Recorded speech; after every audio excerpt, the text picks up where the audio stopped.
We all have things that we don't want to do, but we need to do, and we need to be committed. So in today's episode, we are going to talk about how to get committed and how to stay committed. I'm Rickey Jasper, and this is the Chasing a Greater Vision podcast. After getting laid off 2 times in 6 months, I realized I had to be chasing a greater vision in my life. I had to be walking into my calling. I spent time building up a successful fitness apparel business, and then now stepping back in front of camera to talk, to speak more, to hopefully inspire you to chase a greater vision in your life. And my goal with this podcast is for us to do it together. So let's make it happen. What's going on? Welcome back to the Chasing a Greater Vision podcast. I'm your host, Rickey Jasper. Today, we are going to talk about commitment. We are going to talk about how to do what you need to do, even when you don't want to do it. This is important because day to day, we have a lot of things that we need to do that have to get done, and we really don't want to do it. And it stems from commitment of how we work through things, how we process through things, even when we really don't want to do them. So going into our head and heart hit segment, this segment is what hit me in the head, made me think logically, and what hit me in the heart made me feel a specific way. And this can be a quote, it can be a video, it can be anything from anybody that I see on social media. So today's head and heart hit quote: commitment means staying loyal to what you said you were going to do long after the mood you set it in has left you. I don't know who wrote this quote. I've seen it so many times in my life. From a head and logic standpoint, it makes sense, right? Because commitment goes far beyond motivation. It goes far beyond inspiration. It's just locking down into the thing that you wanted to do when you were motivated. From a feel standpoint, it really made me think about a lot of the areas in my life where I was successful and a lot of areas in my life where I've failed miserably or that I'm still struggling in. Those areas are areas that I feel motivated to do. So I'll do it for a few days, but then when that motivation leaves, I'll go back into old habits. The other areas where I feel like I've done really well when it comes to fitness, when it comes to progressing in my career in tech, I would even say podcasting and being in front of camera, even on times where I didn't feel like it. I feel like over time I've gotten a little bit better with that, because even if I don't feel like it, I'm like, well, no, this is what I want to do. This is who I want to be. So I've stayed committed to it. Those are things where I can kind of sit back and reflect and be like, wow, I can see that I've become more successful in it. I've become better in it, and I'm trending in a really good direction. And then other areas where I've slacked off in some, it's taken me a little bit longer to get there. So we'll get in a little deeper with those stories and scenarios later in this podcast. But really, your commitment is no matter how you feel, you're going to do it. So from a logic standpoint, put feelings aside. From a feeling standpoint, feelings shouldn't matter. So what we're going to do in this episode is I'm going to give you 5 tips on how to stay committed when you really don't feel like it. And it's so important. So this is stepping into our tips and tricks segment. This segment is to give you practical knowledge of how to step through things. And anything that I talk about on this podcast, if you are just tuning in, are things that I have done, things that I am doing, and I'm also vulnerable with the process. I'm not sitting back saying, hey, I'm a perfect person. A lot of these things I'm still working on myself. I think that's the beauty of this is I'm not coming to you as some, high and mighty expert. It's like, I'm human. I'm working through this as well. So I'll tell you about what's really worked for me, and I'll tell you about the things that haven't worked for me as well. And I'll also give you context and a little bit of a deep dive into my life, so that it's not just kind of smoke and mirrors and you're just kind of hearing warm and fuzzy things. So the 5 tips and tricks of how to stay committed when the going gets tough and when you don't feel like it. The first thing is establish a new routine. I love this because we are routine oriented. Typically, you're waking up at a similar time, you shower the same way, you brush your teeth the same way, you have the same style of clothes. A lot of things that we do that we don't even think about we're very routine oriented. And that can be positive or negative, because when we have different triggers that trigger us to act in a way that we don't necessarily want to, we just go through our routine. We just do that thing. Identify areas in your day and things that you don't necessarily want to do, or that you're doing, but you're not doing to the best of your ability, that you want to change, and establish a new routine around them, because those things might not change, right? So if you don't love your job, but you have to go to your job every day and that pays the bills, you can't just not go to your job and then your bills not get paid, right? but you have to establish some level of routine around that, because you might feel triggered a certain way where you're like this person or this thing at my job doesn't make me feel good. So therefore, when I go there, I have a bad attitude. I don't work to the best of my ability. I do blah, blah, blah. But then you can look at your routine and maybe, maybe something about your routine you can change so that when you do encounter that person, you feel a little bit better. When you do encounter that work project, you feel a little bit better. Changing your routine is going to be a massive, massive part, because it's going to be the thing that serves you. For me, I wake up and I work out early in the morning. Working out 6 days a week is a non-negotiable for me. If there's something that happens or extenuating circumstances, that's fine, but it's a non-negotiable for me. So I have to get it done. And it doesn't matter if I have a long day at work, if I have other priorities or whatever. If it's 9 p.m. at night and I haven't got a workout done, I'm going to the gym, I'm running, I'm getting some type of home workout in, I'm doing it, right? Now my days are so busy that my new routine is I have to get up earlier to work out. But for me, I don't like to just get up and jump out of bed, eat a quick snack, have pre-workout, and go work out. I realize, no, I also have to have some mindfulness so I can go and enjoy my workout, so I can get these things done before I get into my workday. So I wake up an hour before I even think about working out. I don't turn my phone on for at least 30 minutes. I do my morning devotion. I do my meditation. I do my stretching, and then I get ready for the gym, the clothes that I put out the night before, so I'm able to work out. That's my routine. And what that does is, because a workout is something that I have to do and I don't always feel like doing it, I've established a routine that as I go into that workout, I'm successful with it, because the routine around it is built to make that hard thing more bearable. So establish a routine around it that serves you in any area that you need, and in any area that you don't necessarily love what you're doing. So number 2 is get support and accountability. So when you don't want to do things, typically we can figure out a way to not do them. But the things that we don't want to do are often things that are really good for us, that will help us progress, that will help us be better people.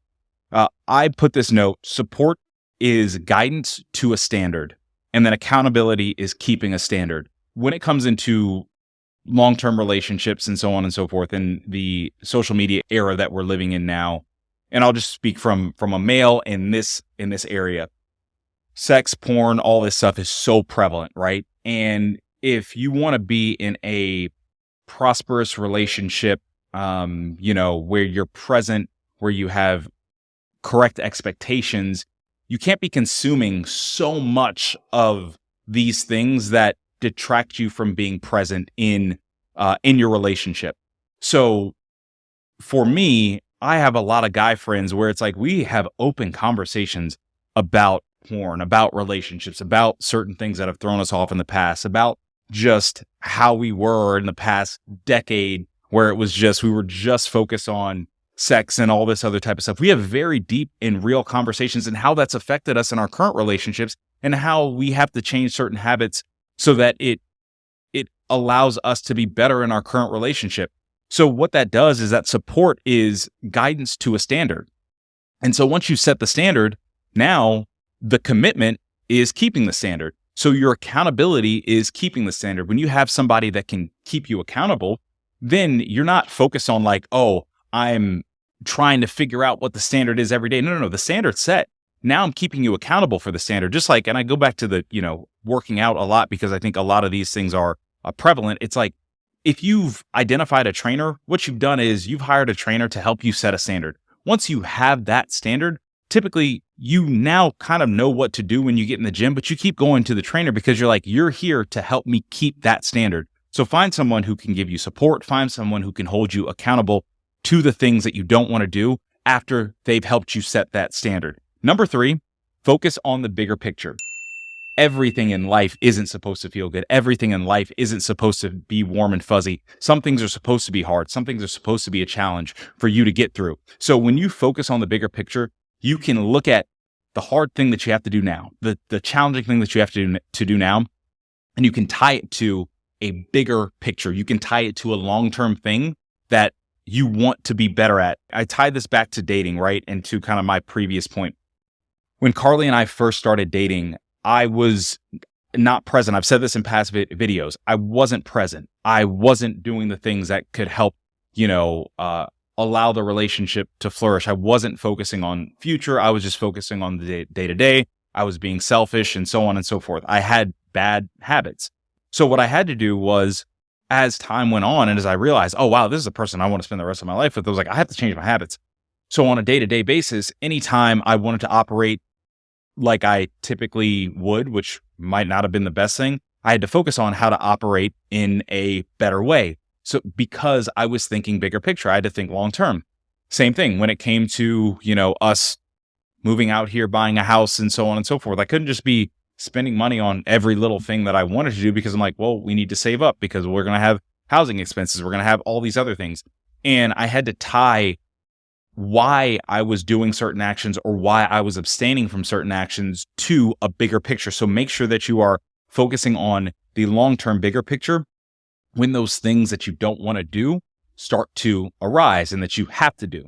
The fourth thing, and this is a very practical thing, eliminate one bad habit and replace with a good habit. And this really ties to my first point of establishing a new routine. And this is a very easy thing to do. So when I was focusing on getting fitter years ago, I would always drink a lot of juices and soda and so on and so forth. And I was like, okay, well, one habit that has to change is let me just start to drink water. So I'm going to continue to eat the same thing. I'm going to continue to train the same way, but I am swapping out these sodas and fruit drinks and juices that have a high sugar content with water. Just one. Then I started to see the changes with that. And I was like, that's not so bad. And then if you know me, you know I love my pizza, wings, and so on and so forth. But back in the day, I was like, well, every time I eat any sort of chicken or whatever, it's wings with a lot of ranch and whatever. So then I was like, well, let me just not do the ranch. And then it was, let me switch out the protein, right? So I started to change my habits because I would switch them out. It's very hard to just eliminate something and not replace it with something.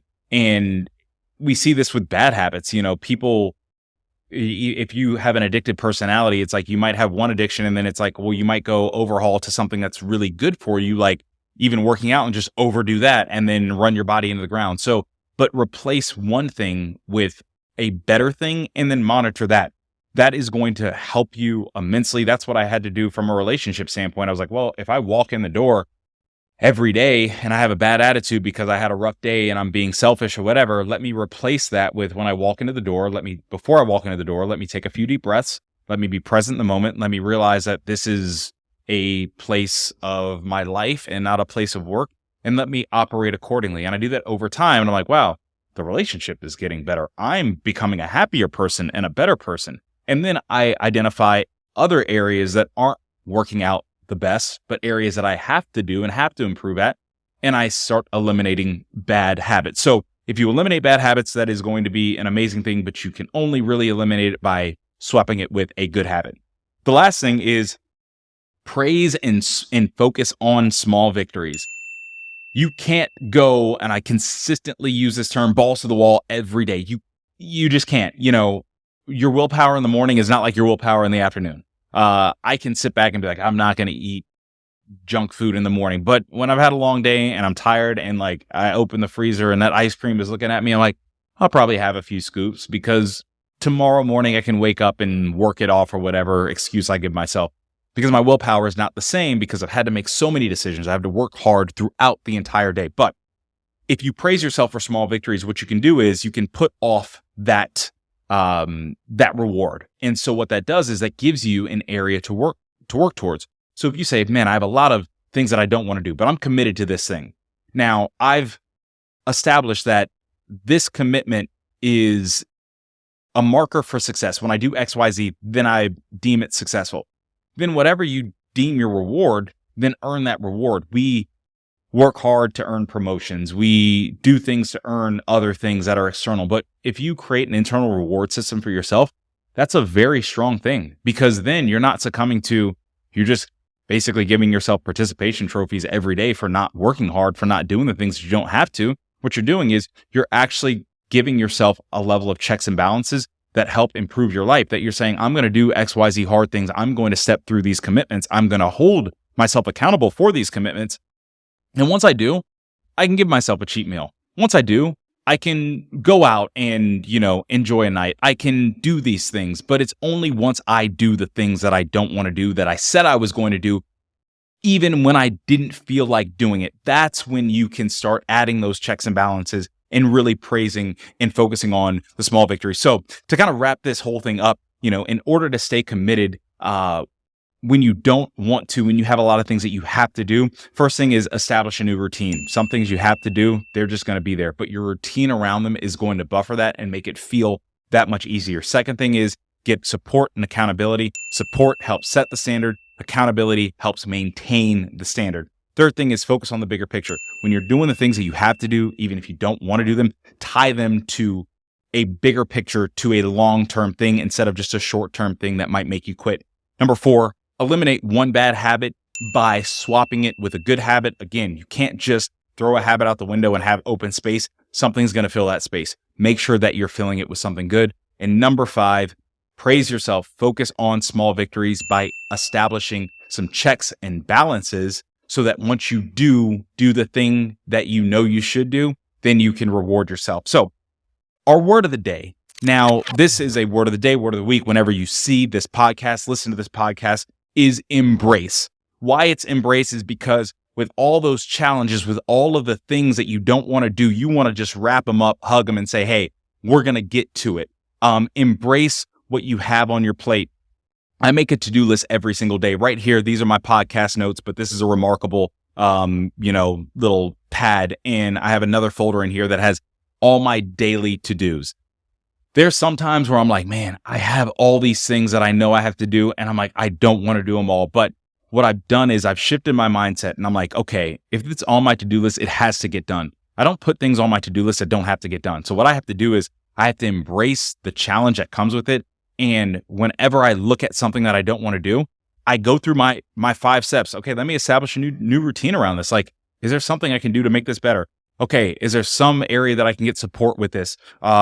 I need to focus on the bigger picture of doing this because why this is on my to-do list is because it means something. And then I need to eliminate the bad habit. For me, my bad habits are the way I think about things. So if I just keep putting it off, I'm like, no, let me just not put it off and let me go through it with a better positive attitude because I go through some things with a stank attitude sometimes. I'm just being real. And so that was my problem. And then the last thing is like, okay, I focus on small victories. So I set up breaks where I'm like, okay, I just go outside, take the dogs on a walk, take a deep breath, have a cup of coffee outside, like for 15 minutes. Like but that's only after I get things done. So again, this is how to do what you need to do when you don't want to do it. We all have things that we don't want to do, but we have to do them. Commitment is going to be the key. That's when you don't feel like doing it. That's when you don't want to do it. But at some point in time, you've been motivated to do that thing. So your commitment is going to push you through.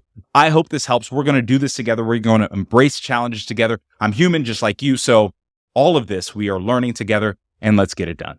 See you next time. Thank you all so much for watching the Chasing a Greater Vision podcast. If you like this podcast, please like, comment, subscribe, hit the bell, send it to friends, use a carrier pigeon, do whatever you have to do. We hope that this inspires you to chase your greater vision in your life and for us to continually and consistently do it together.